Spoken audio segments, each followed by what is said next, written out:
কচুরলতির এই লোভনীয় রেসিপিটা কাউকে বানিয়ে খাওয়ালে সে কিন্তু এই রেসিপিটা জানতে চাইবে। আর এটা বানানোও খুব সহজ আর খেতে কিন্তু দারুণ হয়। তো এখন এই বৃষ্টির দিনে কচুরলতি অনেকের বাড়িতেও হয়ে থাকে আর বাজারেও কিনতে পাওয়া যায়। তো এই কচুরলতিগুলো ছিল খুবই কচি আর ছোট ছোট। আর এই কচুরলতিগুলো আমাদের বাড়ির কচুরলতি কেটে নেওয়া হয়ে গেলে গোটা মশলা শিলপাটায় বেটে নিতে হবে। এর মধ্যে রয়েছে 1 চামচ জিরে, 1 চামচ ধনে, 4টে শুকনো লঙ্কা আর 1 ফালি নারকেল। তো এই উপকরণ দিয়ে সুন্দর করে বেটে নিচ্ছি।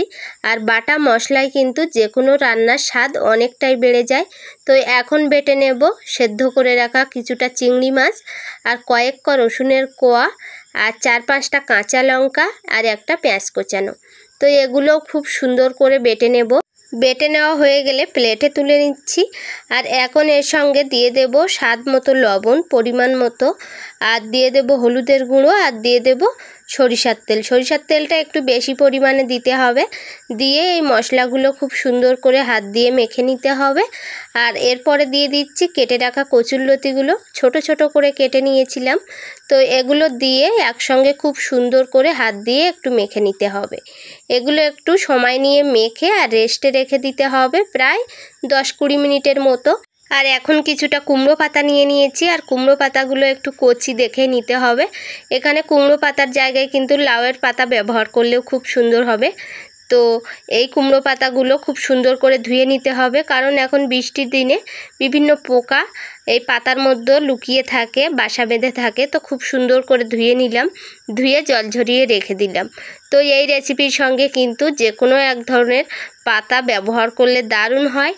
তো এখন এই পাতাগুলো ধুয়ে আমি কড়াইয়ের মধ্যে রেখে দিলাম। আর আগে থেকে কড়াইয়ের উপরে একটুখানি তেল লাগিয়ে দিয়েছিলাম, দিয়ে এই পাতাগুলো উপর থেকে দিয়ে দিলাম।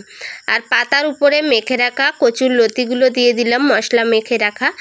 দিয়ে ওই যে প্লেটটা ধুয়ে একটু জলও দিয়ে দিলাম। তো জল দেওয়ার পর উপর থেকে আবারও আমি কুমড়ো পাতা দিয়ে দেব কয়েকটা। কুমড়ো পাতা দিয়ে একটু ঢেকে ঢেকে মতো দেব। তো কুমড়ো পাতাগুলো দিয়ে ঢেকে দিয়েছি। আর এখন কড়াইয়ের উপরের দিক থেকে একটা ঢাকা চাপা দিয়ে আমি 10 মিনিটের মতো এটা রান্না করে নেব। আর কিন্তু খুলে নাড়াচাড়া করব না।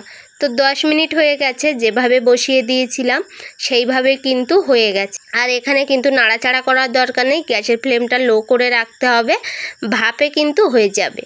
তো এটা রেডি হয়ে গেছে। এখন একটা প্লেটে আমি পরিবেশন করে নিচ্ছি। হাতে মাখা এই কচুরলতির লোভনীয় রেসিপিটা কিন্তু গরম ভাতের সঙ্গে জমে যায়। আর এটা বানানোও খুব সহজ, কম সময়ের মধ্যে ঝটপট বানিয়ে নেওয়া যায় আর অনেক কম মশলায়। তো এটা গরম ভাতের সঙ্গে এখন পরিবেশন করে নিচ্ছি। আর এটা গরম ভাতের সঙ্গে খেতে বেশি মজা লাগে। তো গরম ভাতের সঙ্গে দারুণ হয়েছিল খেতে। একবার হলেও বাড়িতে এইভাবে ট্রাই করে দেখো আর আমাকে কমেন্ট করতে ভুলো না। তো এই রেসিপিটি ভালো লাগলে বেশি বেশি করে শেয়ার করে দিও। তো আজকের মতো সবাই ভালো থাকো, সুস্থ থাকো, টাটা।